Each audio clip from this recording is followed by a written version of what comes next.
C'est bon. Je vois pas de questions dans la salle pour l'instant, donc on va passer à la séquence table ronde.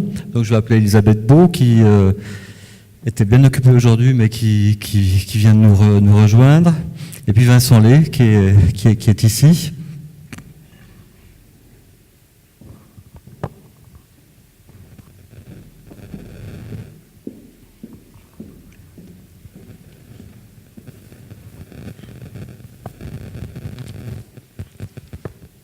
Alors je présente pas Elisabeth Beau, hein, qui est bien connue ici.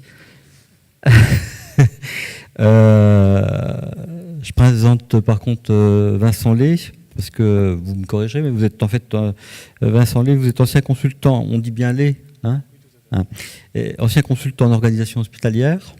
Et puis, en fait, vous avez fondé et puis vous dirigez une start-up qui s'appelle Apitrac, qui travaille notamment dans le milieu hospitalier et qui donc a élaboré une solution de géolocalisation notamment de matériel, d'éléments de la logistique. Hein. Donc, vous êtes sur des solutions qui sont peut-être moins complexes que celles que vient de nous décrire Enguerrand. Et puis bon, Enguerrand, je ne l'ai pas fait tout à l'heure, mais je pense que, bon, tu es effectivement directeur du fonds FHF. Tu peux simplement peut-être te rappeler un petit peu ce qu'est le fonds FHF pour la recherche et l'innovation. Oui. Alors le fonds marche ? Oui. Ouais. Donc le fonds FHF a été créé par la FHF, c'est pas compliqué. Donc on a essentiellement en fait 4 missions. La première mission, c'est la promotion de l'innovation, c'est-à-dire que vous faites déjà tout un tas de choses fantastiques en fait dans vos établissements. Et donc comment faire en sorte en fait que ça se déploie dans d'autres établissements. Et donc pour ça on utilise les événements, la presse, le digital. On vient à votre contact. On répond également à vos sollicitations et on essaye en fait de promouvoir toutes vos innovations pour faire en sorte qu'elles se déploient en fait dans le maximum d'établissements. La deuxième mission, c'est la conduite du changement, parce qu'encore une fois, c'est bien beau d'innover, de vouloir aller quelque part, mais où est-ce qu'on veut aller, où est-ce qu'on est, comment on y va. Et donc pour ça, on mène des études, on monte aussi des plateformes d'analyse pour avoir des données. Par exemple, là, on est en train de faire recherchehospitalière.fr. C'est une plateforme en fait qui analyse 30 millions de publications scientifiques, 450 000 essais cliniques, 250 000 programmes de recherche. Et l'objectif, en fait, c'est d'avoir une analyse de toute la recherche et de son évolution au niveau mondial. Et puis, bien évidemment, pour les établissements, pour justement voir les secteurs qui évoluent, qui travaille sur quoi, qui travaille avec qui. Et puis il y a 3 études qu'on va mener cette année. Une étude avec la FHF sur l'intelligence artificielle et les métiers de la santé. Une étude sur l'expérience patient optimale et une étude sur la médecine de précision et son impact sur les organisations sanitaires. Il y a une 3e mission qu'on a qui est l'accompagnement des projets innovants. Donc là, on vient vous apporter méthodes, ressources, financement. On monte aussi des écosystèmes de compétences, essayer justement de rattacher à l'hôpital des chercheurs en organisation, des designers de services, des startups frugales, enfin tout un tas de gens qui peuvent apporter des choses à l'hôpital. Et puis la dernière mission, c'est la formation. On a créé une méthode d'innovation là, qui va être lauréate dans 2 semaines. Sur une méthode d'innovation hospitalière, comment on organise en fait l'innovation à l'intérieur de l'hôpital. Et du coup, comme on n'allait pas se déplacer d'hôpital en hôpital pour former tout le monde, parce qu'on est 2 pour faire ça, on a créé un programme de formation. Et puis il y a également une dernière formation qu'on va faire qui est justement sur toutes ces nouvelles technologies, un programme d'acculturation en fait pour comprendre et être en capacité de critiquer en fait toutes ces technologies. Voilà. Bien, merci. Donc on va passer finalement à la question de la table ronde principale qui est, après cette présentation d'Enguerrand sur un certain nombre d'innovations, qui n'est pas forcément exhaustive, mais enfin qui est quand même très très largement, qui a été très très large, c'est l'impact finalement sur l'organisation et les métiers à l'hôpital. Parce qu'effectivement, tu nous as dit que tout n'était pas prédictif, mais que par contre, effectivement, bon, on anticipe quand même des changements assez importants à l'hôpital, dans les métiers, dans notre organisation. à la suite de la mise en place de tous ces éléments. Alors je vais commencer par Vincent Lay, en vous demandant d'abord de présenter un petit peu ce que vous faites précisément, hein, dans votre société, et puis en vous demandant, parce que vous avez aussi cette casquette de consultant en organisation finalement, ce que vous avez constaté déjà comme changement organisationnel, comme attitude des personnels hospitaliers par rapport à leur mise en place, hein. C'est-à-dire, effectivement, est-ce qu'on introduit une innovation technologique à l'hôpital sur un champ très très précis, comment finalement ça se passe? Mais dites-nous un peu d'abord ce que vous mettez en place. Alors, est-ce que mon micro fonctionne? Oui, il fonctionne. Alors, donc Vincent Lay, effectivement, société Happytrack.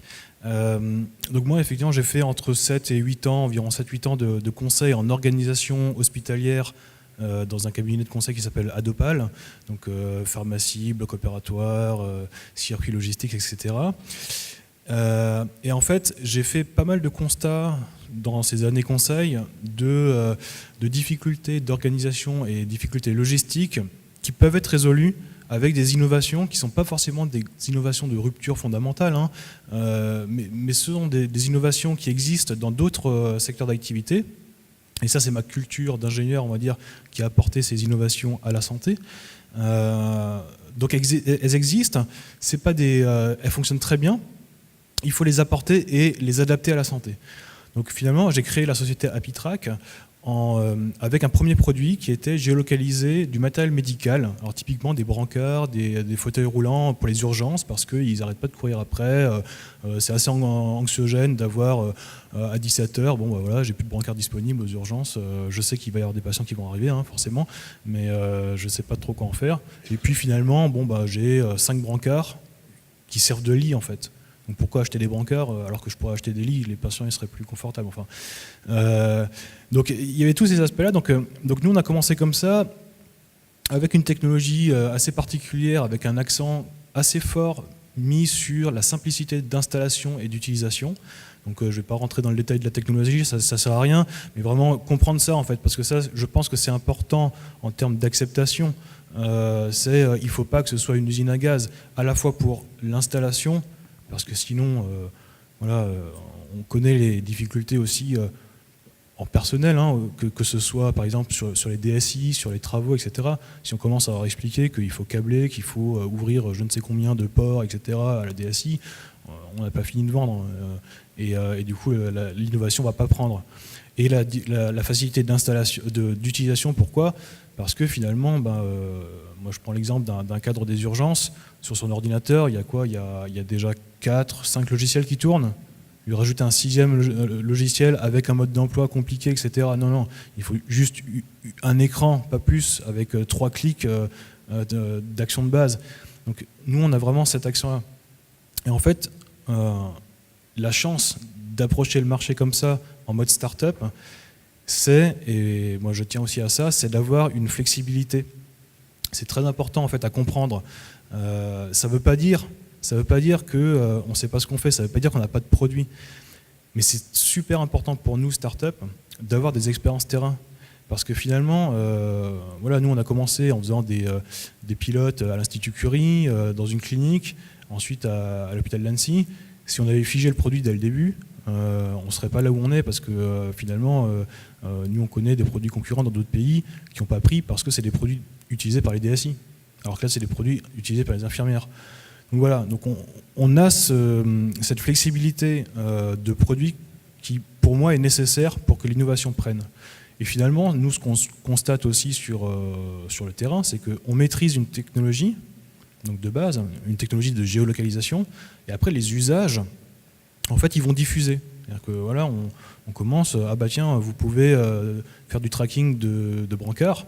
Moi, je suis intéressé pour faire du tracking de pompes à perfusion et calculer le taux d'utilisation, parce que j'en ai 2500, je suis sûr qu'il y en a 10% qui sont dans les placards. Donc les usages infusent aussi petit à petit à l'hôpital. D'accord. Et en ce qui concerne l'acceptabilité de ces outils, hein, et puis les conséquences organisationnelles, est-ce qu'elles sont bien anticipées? Est-ce que elles sont importantes? Elles sont très très importantes, et nous on a un client qui est vraiment pour moi qui a très très bien compris ça, c'est l'hôpital d'Annecy. L'hôpital d'Annecy en gros refuse qu'on déploie notre solution à des nouveaux services si le nouveau service n'a pas accepté de passer en fait à cette innovation. Ils savent que ça ne va pas prendre. Donc, par exemple, on est présent aux urgences, ils veulent géolocaliser, mettre à disposition un outil sur le brancardage central. Ils savent d'avance que ça ne peut pas marcher si l'équipe n'est pas déjà bien organisée et accepte cette solution. Donc en fait, nous on prend...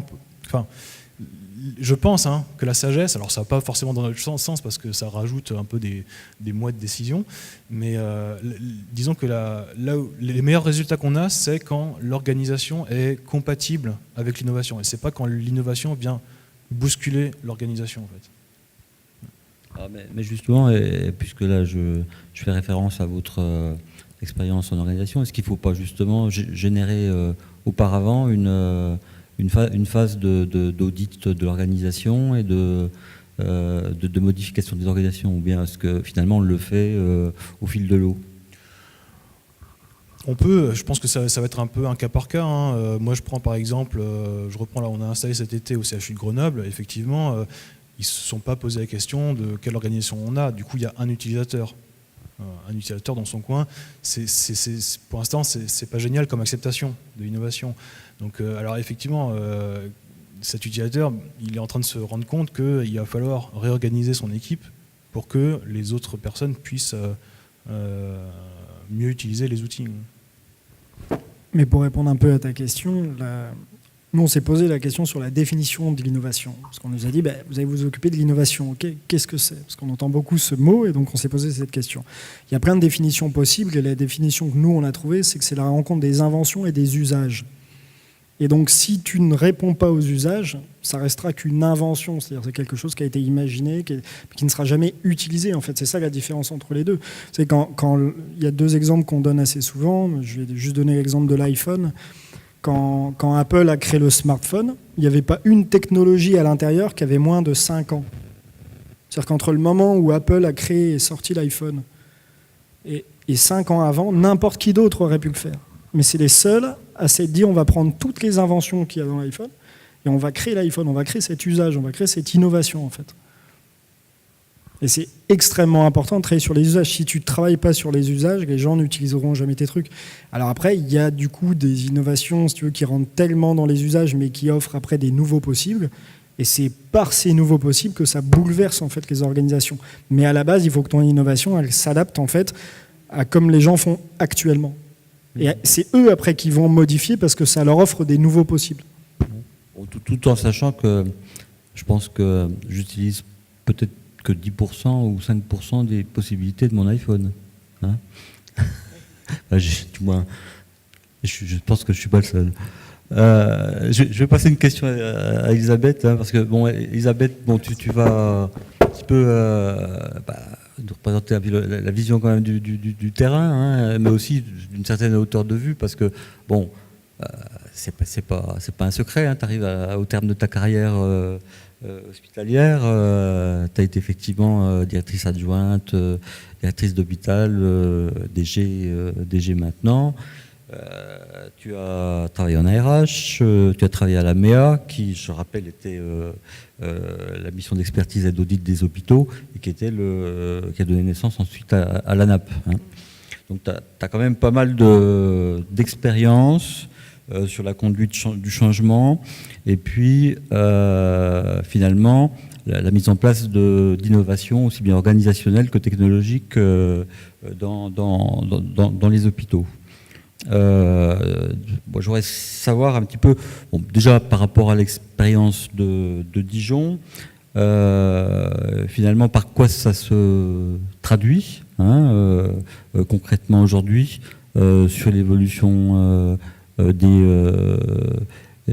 organisations et des métiers, Et puis finalement, jusqu'où on peut anticiper d'aller. Bon, enfin, ça reviendra un petit peu sur la suite. Là, notamment, on parle beaucoup d'intelligence artificielle. Effectivement, est-ce qu'un jour, on n'aura plus besoin de radiologues, par exemple? Elisabeth. Je dirais que moi, j'attache beaucoup d'importance à tout ce qui est innovation organisationnelle. Je pense qu'on est trop souvent ébloui par la technologie. Et en réalité, dans nos établissements, bien sûr, il faut rester toujours aux aguets, et les médecins et beaucoup de professionnels le sont. Mais il faut, à mon sens, prendre en compte et vraiment s'intéresser de très près à tout ce qui est innovation organisationnelle. Et d'ailleurs, on constate aujourd'hui, je pense que vous l'avez vu, que les grandes boîtes de dispositifs médicaux s'intéressent elles aussi à ces innovations organisationnelles et commencent à nous proposer des solutions globales dans lesquelles on va nous vendre un dispositif, un produit, un implant, etc. Et en même temps aussi une organisation à la fois pour acquérir, stocker ces produits, mais aussi ensuite pour les utiliser de façon optimale. Et on voit Medtronic et beaucoup d'autres maintenant nous proposer des choses dans ce domaine. Donc je pense que l'innovation organisationnelle, c'est quelque chose de très important. Alors bon, les innovations organisationnelles sur lesquelles on peut travailler avec profit, je pense que bon, les uns et les autres, vous les connaissez, enfin, et vous avez probablement déjà commencé à y travailler. Il y a bien sûr tout ce qui va concerner l'ordonnancement et la gestion des flux de patients ou de produits à l'intérieur de l'hôpital. Il va y avoir aussi des métiers nouveaux qui sont en train d'émerger, comme par exemple, bon, depuis déjà quelque temps, tous les managers de blocs opératoires qui sont plus des ingénieurs que des cadres de santé, hein, qui sont des logisticiens finalement, enfin des gens qui savent ordonnancer les ressources, bon, de façon à ce que le résultat produit soit le plus efficient possible. On commence à avoir, peut-être en lien avec les nouvelles règles de financement des transports sanitaires, des gestionnaires de flux de transport patients. Alors on avait déjà des compétences en transport interne, hein, brancardage, transport à pied, mais maintenant on commence à s'intéresser vraiment au transport de patients sur le territoire, puisque les transports hospitaliers sont à notre charge, interhospitaliers, puis que demain on sait que probablement les retours à domicile ou etc. vont devoir être financés par les hôpitaux. Donc on aura intérêt, on aura intérêt vraisemblablement à ce que tout ça soit le plus opérationnel possible. Et donc il y a de la gestion opérationnelle à développer dans tous ces domaines avec probablement de nouvelles compétences. Bon, il y a des sujets d'organisation et d'innovation aussi qui sont liés aux nouvelles attentes des pouvoirs publics vis-à-vis des hôpitaux, à l'organisation territoriale des soins. On va maintenant avoir par exemple à gérer sur un mode territorial les ressources humaines médicales.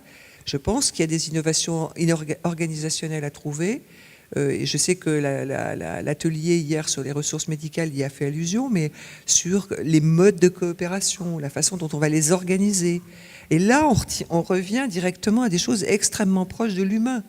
Hein, parce que finalement, on a eu peut-être tendance à considérer dans nos organisations que les gens étaient un peu des pions. On lui dit d'aller là, il y va. L'autre, on lui dit de revenir là, il y revient. Mais aujourd'hui, on est obligé de compter avec les aspirations, évidemment, des personnels, leurs demandes. Et sur les coopérations médicales, en tout cas au CHU de Dijon, on a essayé de développer une approche extrêmement précise, humaine, de chaque situation individuelle de médecin. Et aujourd'hui, on a pratiquement 200 médecins issus du CHU qui circulent à l'intérieur de la région pour aller prêter main forte aux établissements périphériques, en premier lieu bien sûr dans le GHT, mais aussi avec tous les autres. Bon, et puis pour terminer, bon, je voudrais évoquer un projet, alors là qui pour le coup va faire appel aux nouvelles technologies. C'est le projet Réadaptique dans lequel le CHU de Dijon est impliqué. C'est un projet qu'on a commencé à travailler il y a à peu près 1 an. C'est un projet en fait dans lequel on veut utiliser toutes les nouvelles technologies de l'information et de la communication au profit d'une rénovation complète des modes de prise en charge des patients en rééducation. on s'est rendu compte que finalement tous les domaines de la médecine et de la chirurgie avaient évolué de façon considérable et que la rééducation était un peu restée au sac de sable, aux barres parallèles, et pas beaucoup de choses supplémentaires. Alors qu'en réalité, on se rend compte que la robotique, la cobotique, la réalité virtuelle, l'intelligence artificielle, la chronobiologie, enfin il y a beaucoup de domaines dans lesquels il y a des innovations qui pourraient puissamment aider à une bonne rééducation des patients et à la restauration et l'amélioration d'un concept qu'on a commencé à définir ici qui s'appelle la capacité, c'est-à-dire la possibilité pour un patient d'utiliser ses capacités physiques dans le domaine de la vie réelle au meilleur, avec le meilleur profit pour son autonomie et la restauration de ses différentes fonctions. Et donc ce projet réadaptique, nous allons le conduire dans les années qui viennent. Il va nous permettre de mettre sur un même site, et je rejoins ce que vous venez de dire sur le travail que vous faites sur le terrain avec vos utilisateurs de solutions. Il va nous permettre de mettre sur le même site, bien sûr, le malade, les soignants avec lesquels il travaille pour sa rééducation, mais aussi des chercheurs et des industriels, de façon à ce que toutes ces innovations technologiques qui sont en cours de gestation ou qui ont déjà été produites puissent s'adapter de mieux en mieux aux besoins des patients. Et donc, on va essayer de créer là, des plateformes mixtes de soins, enseignement, industrie. Et c'est un des éléments du projet réadaptique sur lequel je pourrais éventuellement répondre tout à l'heure à vos questions. Voilà pour cette première... Oui, d'accord. Alors, justement, sur ce type de projet, bon, c'est un projet qui est en germe, mais est-ce qu'on peut déjà anticiper ses conséquences sur un certain nombre de métiers? C'est-à-dire qu'effectivement, ces évolutions vont viser à améliorer la qualité de la réadaptation, ou est-ce qu'elles vont substituer à un certain nombre d'interventions humaines? Et finalement, est-ce que les métiers vont être fortement impactés par ce type de projet? Est-ce qu'on peut, à ce stade, le dire? Moi, je pense que le fantasme de la machine va se substituer à l'homme, c'est vraiment un fantasme. Je pense que on est dans des métiers où l'humain, de toute façon, est le cœur du problème, est le cœur de la solution. Donc de toute façon, on ne peut que être aidé par les nouvelles technologies et la façon dont on va pouvoir les intégrer dans nos pratiques quotidiennes. Si on regarde le domaine de la rééducation, le fait qu'il y ait un robot qui va faire travailler le bras ou la jambe, qui va aider, ou un cobot qui va aider donc à la remise en mouvement d'un membre qui était inactif, muet, que le cerveau ne prenait même plus en considération, ça ne change rien au travail du kinésithérapeute. C'est toujours le kinésithérapeute qui va adapter le geste, la machine aux besoins du patient. Si on regarde, alors il y a des choses assez merveilleuses d'ailleurs, parce qu'on a aujourd'hui des machines qui sont capables d'observer le mouvement du patient, beaucoup mieux d'ailleurs que ne le ferait le kinésithérapeute. C'est-à-dire que le kiné, il vous regarde, il dit en gros, il a déjà fait les 4 premiers gestes à peu près correctement, donc maintenant je vais le laisser faire, puis je vais aller m'occuper d'un autre patient. Et vous pouvez au contraire avoir une machine qui va observer le patient et qui ne se lassera jamais et va lui dire non, là tu déformes ton bras, remets-le dans la bonne position. Donc c'est en réalité véritablement un complément. La cobotique, c'est aussi peut-être quelque chose qui va venir nous aider pour, par exemple, mobiliser des patients qui sont très lourdement handicapés, qui ont des besoins de prise en charge très considérables et très difficiles pour le personnel, hein. On a aujourd'hui des machines qui permettent de soulever des patients, des systèmes de harnais avec la possibilité de programmer finalement l'endroit où on va acheminer le patient à l'intérieur de la structure hospitalière. On a vu des exemples quand on travaille sur notre projet réadaptique de choses assez stupéfiantes, mais qui viennent accompagner, aider, seconder, amplifier le travail des professionnels. Oui, mais donc, j'ai pas trop de soucis là-dessus. C'est vrai qu'il y a beaucoup d'interrogations aussi, je pense. Il y en aura de plus en plus parce que comme on le disait, hein, il y a quand même une médiatisation de ces éléments-là. Et puis, compte tenu des contraintes financières, on ne peut pas s'empêcher de se dire qu'à un moment donné, il y a des directeurs d'EHPAD, par exemple, dans la salle, que pour la mobilisation des patients, peut-être qu'à un moment donné, les robots feront mieux que les soignants. Et puis que, finalement, à partir du moment où le robot coûtera quand même quelque chose, on diminuera le temps de soignant. Hein. Et que notamment le kiné qui vient effectivement pour mobiliser un patient dans une salle de kiné, effectivement, son intervention sera quand même limitée à une prestation intellectuelle, peut-être qui sera effectivement qui diminuera la place de l'humain dans la prise en charge. Hein. Alors ça, tu penses que c'est... Je pose la question à Elisabeth, je crois pas une seconde. Pose la question à Enguerrand et puis également à Vincent. Non, franchement, je n'y crois pas une seconde. En fait, l'humain et le numérique, ils n'ont pas du tout les mêmes forces. Alors il y en a qu'on partage, comme la captation d'informations, l'analyse de choses ou le partage d'informations. Ça, c'est des caractéristiques qu'on partage avec la machine. Après, il y a énormément de choses qu'on ne partage pas avec la machine. Et moi, je pense que ça sera toujours humain plus machine que humain versus machine. Déjà pour tous les aspects décisionnels, parce que comme je l'ai dit, la machine, elle va se planter, tout simplement parce que il n'y a aucun système qui marche à chaque fois, donc l'intelligence des deux systèmes sera toujours supérieure à l'autre. Et puis après, il va y avoir aussi des trucs où ça ne va pas remplacer, mais ça va permettre en fait de faire plus, en fait, d'avoir une plus grosse productivité ou de gagner du temps ou surtout de se concentrer sur l'essentiel. C'est-à-dire l'essentiel d'une aide-soignante ou d'une infirmière ou tout ça, est-ce que c'est porter des charges lourdes? Est-ce que c'est... Non, c'est d'être sur l'humain, c'est d'être sur le prendre soin et tout ça. Et là, justement, ça va peut-être permettre de regagner du sens. Alors après, il y aura des problématiques de coût, en effet. Mais on sait déjà, toute la partie software, ça coûte rien. Enfin, quand vous payez une fortune des trucs informatiques, c'est parce que tout le secteur informatique vous vend très cher des choses qui ne valent pas si cher que ça. À faire, et puis après faut voir aussi que en plus c'est des trucs qui sont réplicables, c'est-à-dire ils l'ont créé une fois, ils peuvent le vendre X fois, ça leur a rien coûté de plus. Et puis après il y a ce qu'on appelle le hardware et la robotique, ça coûte encore très cher. Les prix vont diminuer, plus on l'utilisera, c'est toujours la même chose. Plus on utilise quelque chose, plus les chaînes de production produisent, plus on a des réductions d'échelle, et donc moins les choses coûtent cher. Ça, c'est toujours le même système là-dessus. Mais je pense plus que ça va permettre aux gens de faire mieux et de se concentrer sur ce pourquoi ils sont là. Aujourd'hui, il y a de plus en plus de soignants qui le disent, ils sont en perte de sens. C'est quand même des gens qui se sont engagés pour ça. Et donc, quand vous avez trop de réduction d'effectifs et tout ça, ils n'ont plus l'impression de prendre soin, ils ont l'impression de torturer.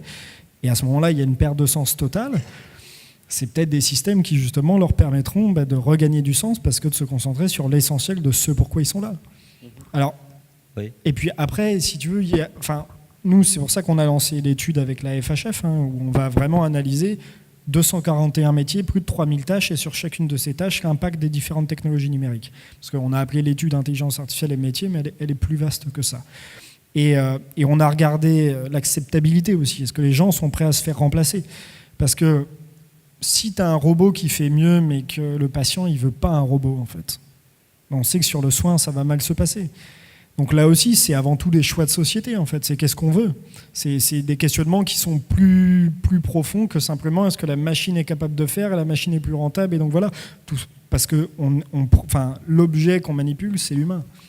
Oui, mais bon, c'est vrai. Ensuite, je passerai la parole à Vincent Lay. Si je vais faire un scanner, la plupart du temps, je ne vois pas le radiologue. Hein, et puis on sait quand même que l'intelligence artificielle permet d'avoir des résultats qui sont pour une bonne partie des examens aussi fiables en matière d'interprétation aujourd'hui que celle de l'être humain. Donc il y aura quand même des métiers qui vont évoluer de manière radicale. Augmentation de productivité. C'est-à-dire que en fait, le mec, à la place de regarder 300 coupes d'IRM, il sait qu'il y a juste ces 5-là à regarder parce que la machine a fait une préanalyse. Mais c'est quand même lui qui va avoir le pouvoir décisionnel, donc il sera toujours là. Il pourra traiter plus de gens. Après, est-ce qu'aujourd'hui, on est en surplus de gens qui font de l'imagerie? Je pense que c'est plutôt l'inverse. Non, c'est pas le cas. Donc c'est la salle est d'accord.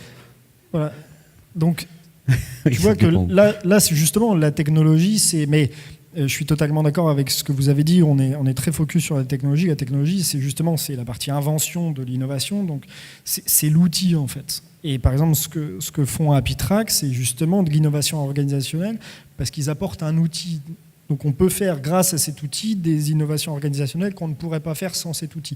On est justement, vous avez dit le terme, on est dans la capacitation. C'est-à-dire que la technologie apporte une capacité supplémentaire. Mais derrière, est-ce que tu as forcément une modification des organisations ou des pratiques parce qu'il y a eu cet outil? Il y a des gens qui vont aller plus loin, ils vont dire OK, grâce à cette nouvelle capacité, on va faire des nouvelles choses. Et puis il y a des gens qui vont juste prendre la fonctionnalité, on va dire, comme elle est distribuée de base, c'est-à-dire on va mieux faire ce qu'on fait déjà. Il y a les deux cas, mais généralement, c'est l'homme en fait qui va bouleverser la chose parce que la technologie lui a permis, mais parce que lui a compris qu'elle lui permettrait ça en fait. D'accord. Vincent Lee. Oui. Moi, effectivement, je constate que ce que tu dis sur les machines qui font des choses répétitives, en fait, finalement, le constat, c'est que ce sont les tâches qui, a priori, sont les moins passionnantes, quoi. Donc, en fait, c'est plutôt une opportunité pour les humains de se dire, je vais me décharger de tâches qui ne sont pas très passionnantes. Je ne sais pas, moi, mais un traitement de texte, enfin, c'était une énorme innovation pour les secrétaires dans les années 30. Ou dans les un peu plus, ouais, dans les 60. Mais on est un peu plus âgé, donc. Voilà, c'est ça. Vous les avez toujours connus. Avec Elisabeth, on ne les a pas toujours connus. Voilà. Bon, mettons les années 80. Voilà. Mais par exemple, nous, c'est vrai que par exemple, nous, quand on parlait de flux patient, on est en train de travailler sur de l'innovation, donc sur prédire le temps de sortie, l'heure de sortie des patients en ambulatoire, donc en déterminant l'étape dans laquelle sont les patients dans le circuit ambulatoire, et du coup, avec toutes ces données-là, faire de la prédiction, ce qui n'est pas facile. Finalement, ça va prendre quoi comme forme? Au final, ça va faire un grand tableau, comme à la SNCF, en disant Monsieur Machin, il doit sortir à 14h, on a 2 heures de retard, il sort à 16h. Bon, aujourd'hui, les gens le savent en fait. Les gens le savent. C'est-à-dire que si la cadre d'ambulatoire, elle prend son téléphone, elle fait son enquête, elle appelle un peu à droite à gauche, elle sait très bien qu'il y a 2 heures de retard. Sauf que ça va lui réduire son temps et sa certitude, ça va la décharger de cette tâche qui est quand même assez ingrate d'aller à la pêche aux infos pour répondre à l'ambulancier, de savoir quand est-ce qu'il sort le patient. Donc moi, en tout cas, j'avais fait le constat assez similaire sur les robots en pharmacie. Les robots en pharmacie, ça fait des pilulés. Bon, faire des pilulés, c'est pas la tâche très très passionnante, quoi. Donc finalement, les infirmières et les préparateurs en pharmacie, ils préfèrent faire de l'éducation thérapeutique que des pilulés.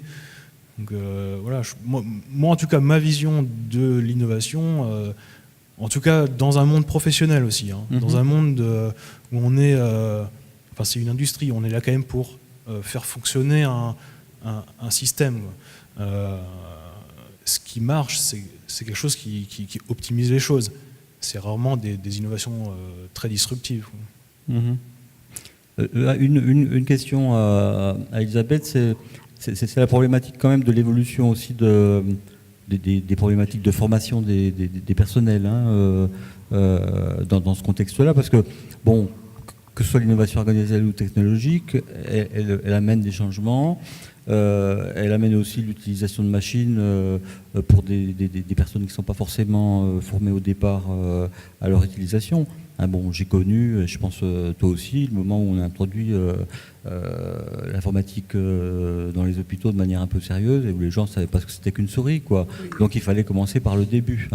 Et donc, c'est des enjeux aussi importants, ça. Oui, c'est vrai qu'on doit réclamer des primes pour les gens qui manipulaient un ordinateur. Je ne sais pas si tu te souviens de ça. qui nécessitait, enfin on avait l'impression que c'était un travail tellement exceptionnel. Bon, aujourd'hui, si on devait verser des primes à tous les gens qui utilisent un ordinateur ou un système un petit peu automatisé, oui, bien sûr, il y a beaucoup d'enjeux de formation, il y a beaucoup d'enjeux éthiques aussi autour de tous ces engins. Et bon, par exemple, nous, dans le projet Réadaptique, on a décidé de travailler de manière très étroite avec les personnels du service. On a fait l'autre jour, par exemple, une assemblée générale des personnels. Il y avait une centaine de personnes qui étaient venues sur le centre de rééducation. Bon, on va vraiment les associer à tous les éléments du dossier. On a décidé de travailler d'abord sur l'expérience patient, parce que finalement, c'est ça qui doit nous guider. Bon, les nouvelles technologies, elles ont été un peu le moteur de ce projet, c'est-à-dire le déclencheur, l'idée de départ, de conception. Mais maintenant, elles ne valent que si elles apportent quelque chose de plus au malade, si elles s'intègrent dans le déroulement de sa prise en charge, et si elles sont complètement intégrées par les professionnels dans leur propre exercice. Sinon, on va retrouver des machines très sophistiquées sous des housses en plastique. Hein. Bon, et puis, dans le projet Réadaptique, on a mis en place un comité stratégique, disons. Bon, et d'emblée, on a veillé à y intégrer un philosophe de l'Université de Bourgogne qui va nous aider et qui travaille, lui, sur l'acceptabilité des soins, des nouvelles organisations, des nouvelles technologies, etc., vues par le patient. Voilà, donc tout ça pour dire qu'effectivement, la dimension acclimatation, prise en main, intégration, etc., elle est tout à fait essentielle. C'est un des paradoxes du numérique, c'est que pas assez de numérique, donc un numérique mal fait, ça prend énormément de temps, et suffisamment de numérique, ça fait réduire du temps ça améliore la productivité. Et c'était la problématique de beaucoup de logiciels médicaux qui sont mal conçus. Du coup, les gens s'en plaignent, ils ont du mal à les utiliser, ça bouffe du temps.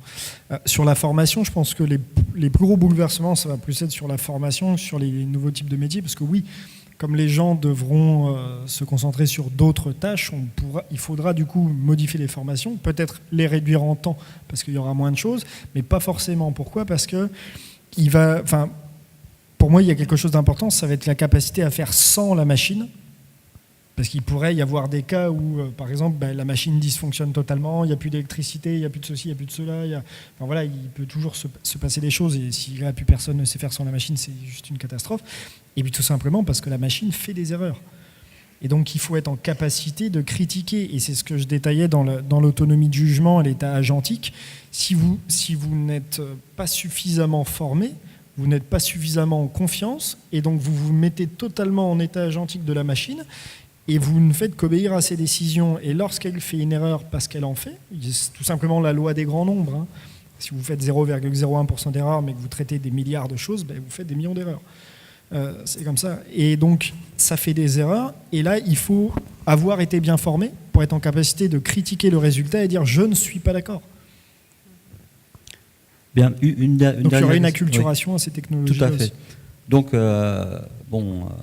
ça veut dire que, ce matin, on a entendu, de la part de la déléguée générale, une alerte notamment sur les difficultés qu'on connaît bien des établissements sur différents points, financiers, attractivité médicale, etc.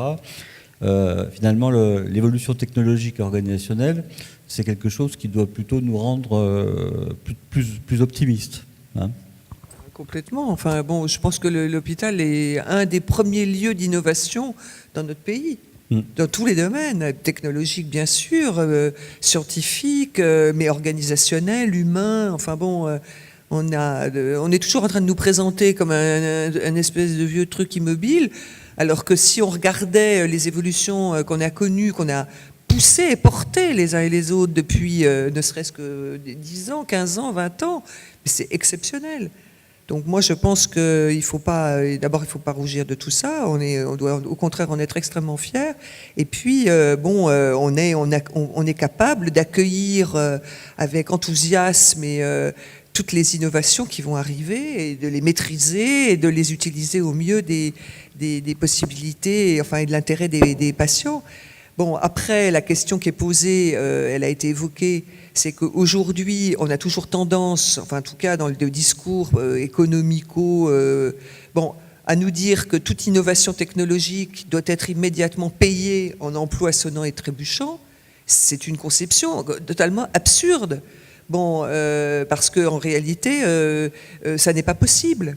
On vient de le voir sur Réadaptique. C'est pas parce qu'on va utiliser des cobots, des robots, de l'intelligence artificielle ou de la réalité virtuelle qu'on n'aura pas besoin de kinés. Au contraire, ils seront peut-être encore plus mobilisés qu'aujourd'hui, où aujourd'hui on vous met sur un tapis roulant en vous disant vous ferez une demi-heure de marche à pied, puis je reviens tout à l'heure regarder votre compteur. Bon, et on va peut-être avoir besoin au contraire de gens encore mieux formés, encore plus présents auprès du patient, avec des résultats, et c'est là-dessus qu'il faudrait nous juger plutôt que sur autre chose, avec des résultats amplifiés, plus intenses, meilleurs pour la réhabilitation des patients. Et c'est ça qui doit compter. Et c'est pas toujours de nous faire de la substitution homme-machine, qui est quand même dans notre domaine à nous, partiellement ou totalement stupide. Enguerrand, pour terminer peut-être. Déjà, oui, sur les innovations et ce que font les établissements, comme j'ai dit, la première mission du fonds, c'est la promotion de l'innovation. Tout simplement parce qu'on a vu dans les établissements des innovations fantastiques. Mais les établissements n'ont pas la capacité de communication et de marketing des grosses boîtes. Mais ils font des projets fantastiques. On a vu des trucs mieux que dans certaines industries. D'ailleurs, on a fait une étude là-dessus qu'on a publiée sur les technologies numériques et on voit la pertinence de ce que font les établissements par rapport à ceux qui, justement, font de leur côté. Et l'approche que fait Apitrac de co-construire, ça lui permet justement d'avoir une très bonne pertinence. Et deuxième aspect...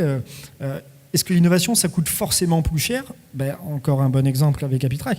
On a audité Apitrac et d'autres startups, une dizaine d'autres, pour essayer de voir en fait si ça coûtait plus cher. Parce que si ça améliore l'organisationnel, en fin de compte, est-ce qu'on ne fait pas des économies quelque part ?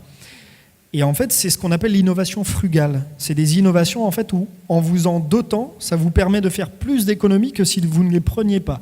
Apitrac en fait partie, d'autres en font partie. Donc il y a aussi cette approche-là. C'est-à-dire qu'il y a aujourd'hui de l'innovation parce que les process sont mal faits ou parce que ou parce qu'il y a des choses qui sont optimisables. En optimisant, ça te permet de faire des économies. Donc en te dotant de certaines solutions, tu fais des économies plutôt que tu génères des coûts. Après, c'est toujours la même chose. C'est est-ce que je vois ça uniquement comme un coût ou est-ce que je vois ça comme un investissement ? Très bien, écoutez, juste un tout petit mot pour Elisabeth Beau. Je confirme que l'hôpital français est innovant. On le constate en fait. En fait, c'est vrai que c'est paradoxal pour un grand public. En fait, on a l'impression que c'est immobile un hôpital. En fait, non. C'est pour quelqu'un, un start-upper vu de l'intérieur, c'est innovant organisationnellement et technologiquement. C'est aussi vrai vu de l'étranger. Le système de santé français, dont l'hôpital, est scruté de près par les pays étrangers sur toutes les innovations. Et ça aussi, il ne faut pas en rougir et il faut en être fier. Oui.